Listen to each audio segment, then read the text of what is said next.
Your first question about 5 to the 2n is greater than 5 to the 12th. It comes from this method of relating the bases.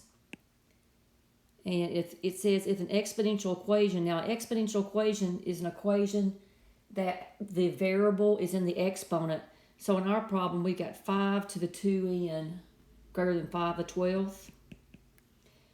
So if an exponential equation, ours is an exponential inequality, can be written in the form b to the u equal b to the v, then u equals v. So we're applying this method with equations to inequalities. So 2n is greater than 12. And your second question about 15th root of w. 15th root of w. Excuse me. This is the definition. If you have the a root of x to the fifth, that's x to the b over a. So, for example, if I had 4 to the 1/2, going backwards here, that would be the square root of 4, and a is the index, and that would be to the first power. So the square root